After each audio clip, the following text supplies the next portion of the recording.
প্রদীপ্ত সংবাদে সাথে আছে আমি কাজী আসিফুজ্জামান। ঈদের ছুটি প্রথম দিন আজ, টানা 7 দিনের ছুটি পাচ্ছেন কর্মজীবীরা। পরিবারের সদস্যদের সঙ্গে ঈদ উদযাপন করতে ভোর থেকেই ঢাকা ছাড়ছেন মানুষজন। সড়কপথে বিভিন্ন টার্মিনাল থেকে বাসে করে বাড়ির পথ ধরেছেন অনেকে। তবে যাত্রাপথে কাঙ্ক্ষিত পরিমাণ তেল না পাওয়ার অভিযোগ করেন পরিবহন চালকরা। এছাড়া বাস ভাড়া নিয়েও কোথাও কোথাও অভিযোগ রয়েছে। ঈদ যাত্রা নিরাপদ ও নির্বিঘ্ন রাখতে আইনশৃঙ্খলা বাহিনী রয়েছে সতর্ক অবস্থানে। চাঁদ দেখা সাপেক্ষে 21শে মার্চ পবিত্র ঈদ উল ফিতর উদযাপিত হতে পারে। সম্ভাব্য এই তারিখ ধরে আগেই 19 থেকে 23শে মার্চ পর্যন্ত 5 দিনের ঈদের ছুটির তারিখ নির্ধারণ করা হয়। এর পাশাপাশি 17ই মার্চ পবিত্র শবে কদর ও 18ই মার্চ সাধারণ ছুটি ঘোষণা করে সরকার।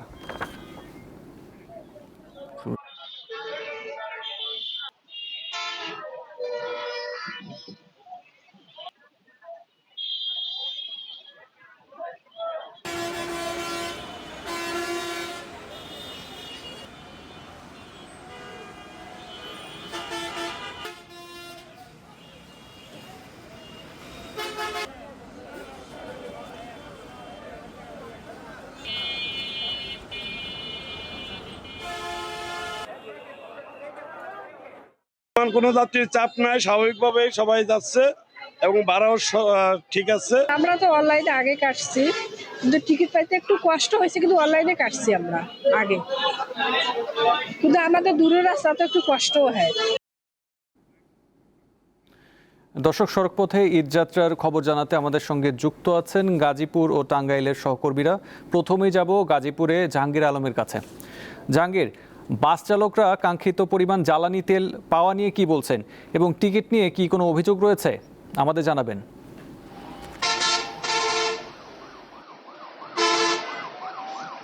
যে আসিফ, আমরা সকাল থেকে চন্দ্রাত্রী মোড়ে রয়েছে, গাজীপুরের কালিয়াকৈর চন্দ্রাত্রী মোড়ে।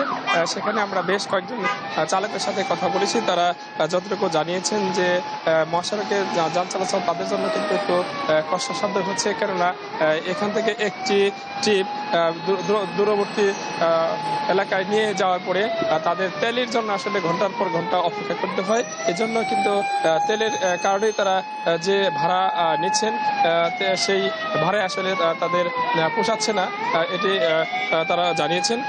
এখানে শুধুমাত্র তারা একটি ট্রিপ ভরে যেতে পারে, আসার যে আপডাউনের যে ভাড়া আসলে সেই ভাড়াটি তারা নিতে পারে না। কারণ হচ্ছে চন্দ্রাত্রী মোড় থেকে বা ঢাকা থেকে যে যানবাহনগুলো যাচ্ছে সেই যানবাহনগুলো ভরে যাচ্ছে, যাত্রী ভর্তি করে যাচ্ছে, কিন্তু আসার পথে কিন্তু খালি আসতে হচ্ছে। এই কারণে আসলে অনেকটা ক্ষতির মুখে পড়বেন বলে পরিবহন সংশ্লিষ্টরা জানিয়েছেন।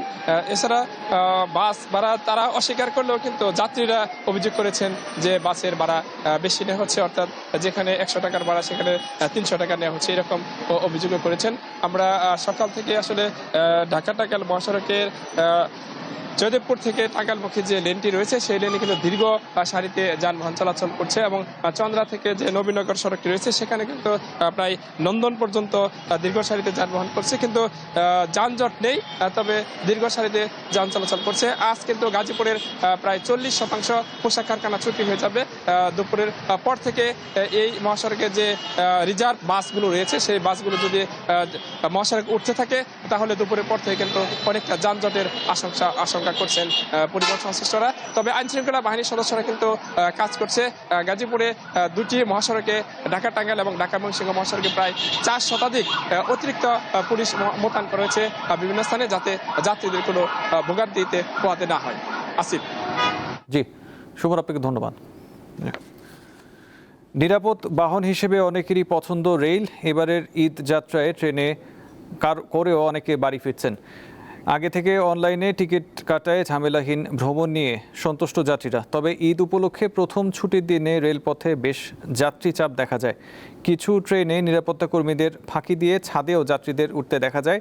রাজধানীর কমলাপুর স্টেশনে ম্যানেজার জানান, আজ 3 জোড়া বিশেষ ট্রেন চলছে। পাশাপাশি যাত্রীদের নিরাপত্তার বিষয়টি বিশেষভাবে দেখা হচ্ছে।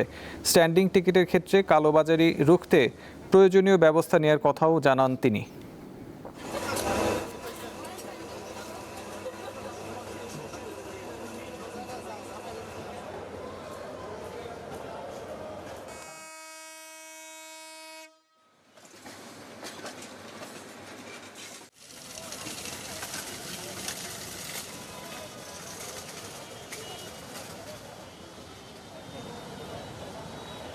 ঈদের ছুটিতে বাড়িতে যাব ফ্যামিলিকে নিয়ে। তো এই পর্যন্ত যাই দেখলাম খুবই শৃঙ্খলাভাবে সবাই যাতায়াত করতেছে। মা বাবার সাথে ঈদ করব, সেই জন্য বাড়িতে যাচ্ছি। ঈদের ছুটিতে এবার তো সরকার বেশ কদিন বেশি ছুটি দিয়েছে, তো সেজন্য গ্রামে যাচ্ছি বাড়িতে ঈদ করার জন্য সবার সাথে একসাথে। 44টা আন্তনগর ট্রেন বিভিন্ন গন্তব্যে ছেড়ে যাবে। এখন পর্যন্ত ঢাকা থেকে 21টা ট্রেন বিভিন্ন গন্তব্যে ছেড়ে যায়। এর মধ্যে একটি মাত্র ট্রেন নীলসাগর এক্সপ্রেস 45 মিনিট বিলম্বে ছেড়ে যায়। এছাড়া অন্যান্য ট্রেন অন টাইমে ঢাকা স্টেশন ত্যাগ করে। টাঙ্গাইল আছে ঈদের আনন্দ পরিবারের সাথে। আচ্ছা, ঈদের আগে রাজধানীর কেরানীগঞ্জের বিভিন্ন ডকইয়ার্ডে চলে পুরনো লঞ্চ মেরামতের কাজ। এগুলোর কোনোটার ইঞ্জিন আবার কোনোটার ছিদ্র হওয়া তলা ঝালাই করে চলাচলের উপযোগী করা হয়। এরপর রং করে নামানো হচ্ছে নদীতে। এসব লঞ্চের ফিটনেস যাচাই না করা হলে ঈদে যাত্রীদের নিরাপত্তা নিয়ে শঙ্কা থেকে যাবে। রাজধানী কেরানীগঞ্জের তৈলঘাটের ডকইয়ার্ডে এই লঞ্চটি মেরামত করা হচ্ছে ঈদযাত্রী পরিবহনের জন্য। সোবহান আলী গত অর্ধশত বছর যাবৎ এই ডকইয়ার্ডেই মেরামত করে আসছেন পুরনো ও নষ্ট হয়ে যাওয়া জাহাজ। প্রতি ঈদেই তার কাজ বাড়ে কয়েক গুণ। সার্ভিস মেরামত হয়েছে 2টা, জাহাজ 4 আর হইলো মানিক 1। এই 2টা মেরামত হয়েছে। এই একটা ডকে আছে, ওই সাইডে ডকে, ওইটা 2 দিন পরে নেমে যাবে। আর জাহাজ 4 চলে গেছে। ডকইয়ার্ডে মেরামত করা এসব লঞ্চের বেশিরভাগই সারা বছর বিভিন্ন জায়গায় পড়ে থাকে। ঈদ আসলেই কোনো রকম সাজিয়ে নদীতে নামানো হয়। সাইডের টেক্সিন মেক্সিন, তারপর ইঞ্জিন রুমের কাজ, বহুত মানে আগের অনেক পদের কাজ আসলো। কি করছো রং মুং দিয়া হইলেই বড়ি ছাইটা দিব। এমনি সারা বছর ওই যে পল্টন এনে পড়ে থাকে। নৌ পরিবহন কর্তৃপক্ষ বলছে ঈদযাত্রা নির্বিঘ্ন ও নিরাপদ করতে প্রয়োজনীয় ব্যবস্থা গ্রহণ করা হয়েছে।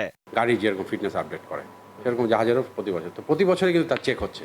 কিন্তু বসে থাকার জন্য যেটা হয় সেটার জন্য হয়তো কিছুটা ইয়ে হয়। সেটার ফিটনেসটা আপনার মেজর যদি প্রবলেম না থাকে 1 বছরে কিন্তু আসলে ওরকম আমার মনে হয় না যে এটা নিরাপত্তার দিক থেকে খুব ঝুঁকিপূর্ণ হবে, ওরকম কিছু হয় না। ঈদে ঘরমুখী মানুষের চাপ বেশি থাকে, তাই লঞ্চের ফিটনেস না থাকলে দুর্ঘটনার ঝুঁকি বেড়ে যায়। প্রতি বছর ঈদের আগেই বাড়তি মুনাফা ও অতিরিক্ত ঈদযাত্রীদের চাপ সামলাতে কোনো রকম সারিয়ে রোটে নামিয়ে দিচ্ছে এই লঞ্চগুলো, যার ফল ভোগ করছে সাধারণ যাত্রীরা। নিয়ন্ত্রণ সংস্থাগুলোর পক্ষ থেকে শুধুই জবাব নয়, চাই এখনই উদ্যোগ নেওয়ার। আলোয়ান খান, দীপ্ত সংবাদ, ঢাকা। রাজধানীর মার্কেট, শপিং মল কিংবা ফুটপাত সবখানেই এখন ঈদের জমজমাট কেনাকাটা। সকাল থেকে মধ্যরাত পর্যন্ত ব্যস্ত ক্রেতা ও দোকানিরা। পরিবার পরিজনের মুখে হাসি ফোটাতে ব্যস্ত সবাই। দরজায় কড়া নাড়ছে মুসলমানদের সবচেয়ে বড় ধর্মীয় উৎসব ঈদ উল ফিতর। সেই আমেজ রাজধানীর মার্কেট ও শপিং মলগুলোতে। দিনরাত সমান তালে চলছে বেচাকেনা। বনানীর বাসিন্দা জাহিদ ও জান্নাত দম্পতি এসেছেন ঈদের জামা কাপড় কিনতে। দাম নিয়ে তাদের তেমন মাথা ব্যথা নেই, গুরুত্ব পাচ্ছে পছন্দ। চয়েসের উপর ডিপেন্ড করে, যেটাই চয়েস হচ্ছে ওটাই। যেমন টাইপই হোক, গাউন দেন হচ্ছে লং টাইপ ড্রেসগুলোতে বেশি প্রাধান্য দেওয়া হচ্ছে। 3 পিস শাড়ি সব কিছুই নেওয়া হচ্ছে, তাও স্টিল কন্টিনিউ চলতেছে। এখন পর্যন্ত 4-5টা ড্রেস নেওয়া হয়েছে। ওর হচ্ছে চয়েসের উপরে ডিপেন্ড করে, আর হচ্ছে আমার যেটা চয়েস হচ্ছে আমি ওইটা কিনে দিচ্ছি। এখনো আমার শপিংই কমপ্লিট হয়নি, ওদেরটা কমপ্লিট করার পরে তারপর আমারটা করব। ফ্যামিলি এগুলো সব মিলে অ্যাভারেজ 80+ চলে গেছে। নগরবাসী এখন ব্যস্ত পরিবার পরিজনের জন্য ঈদের কেনাকাটায়। ছুটছেন এক মার্কেট থেকে আরেক মার্কেটে। পছন্দ হলে তো সবই নেওয়া যায়, যেটা কমফোর্টেবল হয়। বাট হয় যে 10-20 রেঞ্জ এরকমের মধ্যেই রিজনেবল লাগে আমার কাছে। কোয়ার্ডস নিয়েছি, কুর্তি নিয়েছি, কামিজ নিয়েছি। নামি দামি মার্কেট ও শপিং মলের উল্টো চিত্র ফুটপাতের দোকানে। সাধারণত নিম্ন ও মধ্যম আয়ের লোকজন এসব জায়গায় ভিড় করেন। এই যে বাচ্চা, তারপর ওয়াইফ, ছোট ভাই আছে, এদের জন্য আর কি কিনলাম। না, নিজের জন্য ওরকম হবে না, নিজের জন্য নেক্সট টাইম। ঈদ তো ওদের জন্য, ছোট বাচ্চাদের। আমাদের তো আর এখন আর ঈদ নাই। প্রাইস অনেক বেশি, আগের তুলনায় অনেক বেশি প্রাইস। মানে বাজেটের সাথে মিল মানে হচ্ছে না আর কি, বাজেটের থেকে অনেক বেশি দাম। সঞ্জিতা প্লাবনী, দীপ্ত সংবাদ, ঢাকা। সিল্ক মানেই রাজশাহী, রেশমের বাহারি শাড়ি, থ্রি পিস ও পাঞ্জাবি এই অঞ্চলের ঐতিহ্যের প্রতীক। ঈদ উল ফিতরের কারণে রেশমপল্লিতে বেড়েছে ব্যস্ততা, শোরুমগুলোতে ক্রেতার ভিড়। সিল্কের জামার দাম তুলনামূলক বেশি, তারপরও কমছে না ক্রেতার আগ্রহ।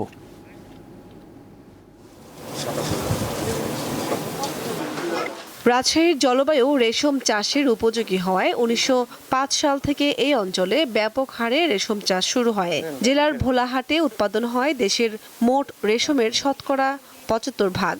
ব্রিটিশ আমল থেকেই রাজশাহী সিল্ক বস্ত্রের জন্য বিখ্যাত।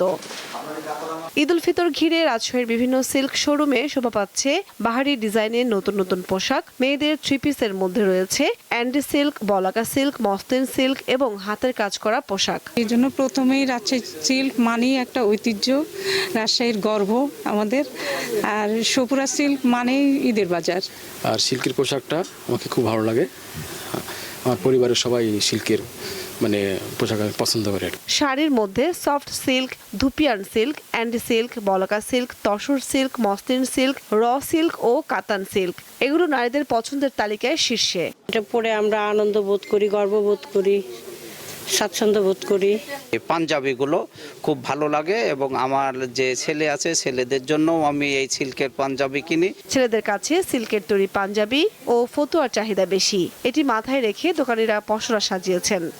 বিভিন্ন কোয়ালিটি এবং সিল্কের বিভিন্ন আইটেমের জন্য আমাদের প্রচুর কাস্টমারের চাহিদা পূর্ণ আমরা করতে পেরেছি বা আরও সামনের দিকে আরও করবো আর কি। মুসলিম সিল্কের পরে বেশ হাতের কারচুপি টচুপি এগুলো কাজ করেছিলাম আর কি, বেশ সাড়া পাইছি। রাজশাহী সিল্ক 2022 সালের 26 এপ্রিল জিআই পণ্যের আনুষ্ঠানিক স্বীকৃতি পায়। কামরুন নাহার, দীপ্ত, বার্তাকক্ষ। ঈদ উল ফিতর ও মহান স্বাধীনতা দিবস উপলক্ষে দেশের বিভিন্ন স্থলবন্দরে টানা কয়েকদিনের ছুটি ঘোষণা করা হয়েছে।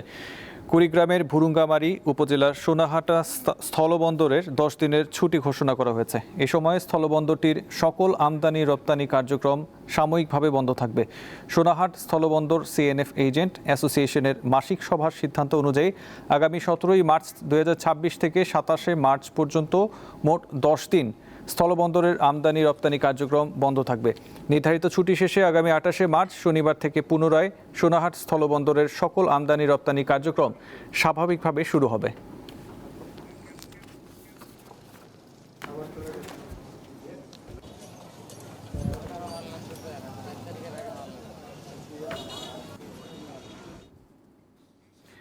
ইরাকের রাজধানী বাগদাদে অবস্থিত মার্কিন দূতাবাস লক্ষ্য করে বড় ধরনের ড্রোন ও রকেট হামলা চালানো হয়েছে বলে জানিয়েছে দেশটির কর্মকর্তারা। এছাড়া বাগদাদের জাদরিয়া এলাকায় শিয়া মালয়েশিয়াদের আস্তানায় বিমান হামলায় অন্তত 2 জন নিহত হয়েছেন। যুদ্ধের 18তম দিনেও ইরানের রাজধানী তেহরান, শিরাজ এবং তাবরিজে বড় পরিসরে হামলা চালাচ্ছে ইসরায়েল। জবাবে উপসাগরীয় অঞ্চলগুলোতে ও ইসরায়েলে ড্রোন ও ক্ষেপণাস্ত্র হামলা চালাচ্ছে তেহরান। এছাড়া ইসরায়েল ও যুক্তরাষ্ট্রের বিরুদ্ধে যুদ্ধ চালিয়ে যেতে তেহরান প্রস্তুত রয়েছে বলে জানিয়েছে ইরানের পররাষ্ট্রমন্ত্রী আব্বাস আরাকচি। অন্যদিকে গুরুত্বপূর্ণ সমুদ্রপথ হরমুজ প্রণালীতে নিরাপত্তার জন্য বিভিন্ন দেশকে সহযোগিতার আহ্বান জানিয়েছেন মার্কিন প্রেসিডেন্ট ডোনাল্ড ট্রাম্প। তবে বেশিরভাগ দেশ থেকেই ইতিবাচক সাড়া পাননি তিনি।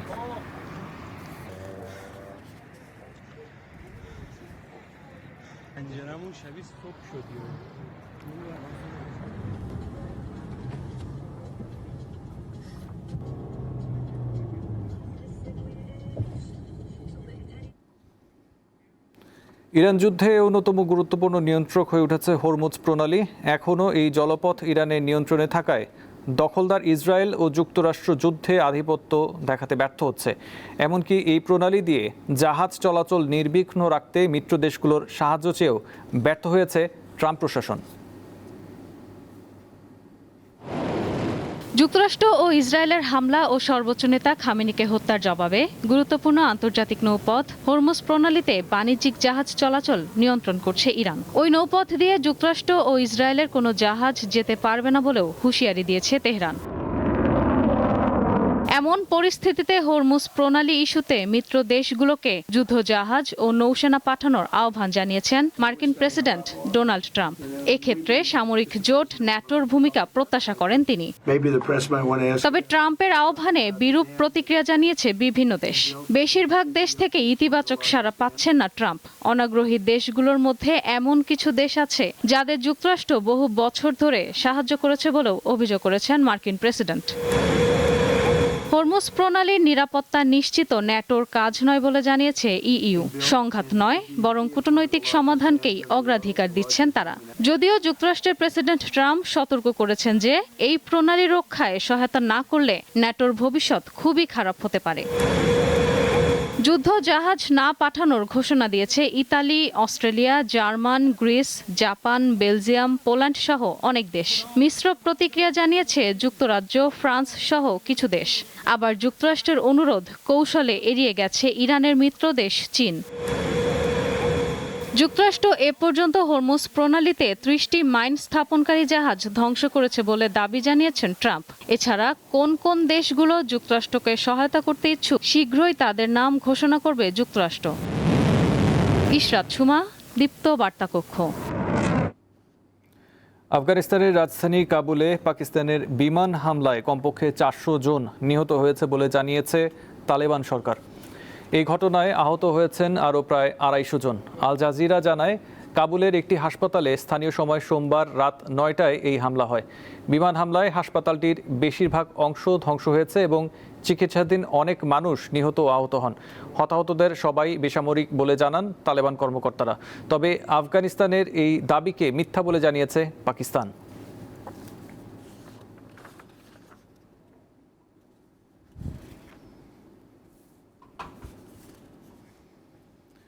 রাতে মাঠে গড়াচ্ছে ইউএফএ চ্যাম্পিয়ন্স লিগের শেষ ১৬র ফিরতি লেগের খেলা। বাংলাদেশ সময় রাত ১:১২টায় স্পোর্টিংয়ের মুখোমুখি হবে বোডো গ্লিম্ট। রাত ২টায় ইংলিশ প্রিমিয়ার লিগের ৩ ক্লাব খেলবে ৩টি আলাদা ক্লাবের বিপক্ষে। চেলসির প্রতিপক্ষ ফরাসি ক্লাব পিএসজি। একই সময় ম্যানচেস্টার সিটি খেলবে স্প্যানিশ জায়ান্ট রিয়াল মাদ্রিদের বিপক্ষে এবং আর্সেনালের সাথে টক্কর দিবে German club Bayer Leverkusen. English premier লিগের ট্রফি কি তবে এবার উত্তর লন্ডনে যাচ্ছে? উত্তরটা এখন আর সমানে সমান বলা যাচ্ছে না, অনেকটা এক পেশে দৌড়ে রূপ নিচ্ছে। একদিকে মিকেল আর্তেদা আর্সেনাল ছুটছে টকবগিয়ে গেল শনিবার এভারটনের বিপক্ষে ম্যাচে অবশ্য গানার ভক্তদের হৃদস্পন্দন বেড়ে যায়। পয়েন্ট হারানোর শঙ্কা ছিল লিগ টেবিলের শীর্ষস্থানধারীরা, কিন্তু নাটকের শেষটা হয়েছে আর্সেনালের হাসি দিয়ে। অন্যদিকে পেপ গার্দিওলা ম্যানচেস্টার সিটি হোঁচট খাচ্ছে বারবার। প্রথম লেগে ৩ গোলের ব্যবধানে হারে কাজটা ভীষণ কঠিন, তবে আত্মবিশ্বাসে কমতি নেই সিটির। দলটির কোচ পেপ গার্দিওলা ও অধিনায়ক বার্নার্ডো সিলভা দৃঢ় বিশ্বাস অবিশ্বাস্য প্রত্যাবর্তনে আরেক গল্প রচনা করতে পারবেন তারা। ম্যাচের আগের দিন অনুশীলন বাতিল করে খেলোয়াড়দের বিশ্রাম দেন গার্দিওলা। এই মৌসুমে আরও দুবার এমন কিছু করেছিলেন অভিজ্ঞ এই স্প্যানিশ কোচ। চ্যাম্পিয়ন্স লিগের রেকর্ড ১৫ বারের চ্যাম্পিয়ন রিয়ালের বিপক্ষে ৩টির বেশি গোল করার একাধিক নজির অবশ্য সিটির আছে।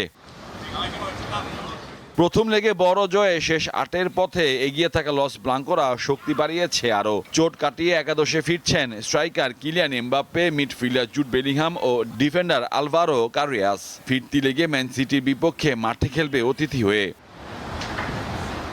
এমনিতেই প্রথম লেগে বড় ব্যবধানে হেরে বেশ চাপে আছে চেলসি, তার উপর এবার বড় এক ধাক্কা খেয়েছে তারা। পিএসজির বিপক্ষে চ্যাম্পিয়ন্স লিগের শেষ ১৬ দ্বিতীয় লেগে হ্যামস্ট্রিংয়ের চোটের কারণে অধিনায়ক রিস জেমসকে পাবে না ইংলিশ ক্লাবটি। গত সপ্তাহে শৈশবের ক্লাব চেলসির সঙ্গে ২০৩২ সাল পর্যন্ত চুক্তির মেয়াদ বাড়ান ২৬ বছর বয়সী জেমস। পিএসজির মাঠে প্রথম লেগে ৫-২ গোলে হেরে যায় চেলসি। নিজেদের আঙ্গিনায় বিশাল সেই ব্যবধান ঘুচিয়ে শেষ ৮-এ জায়গা করে নেওয়ার চ্যালেঞ্জ তাদের সামনে।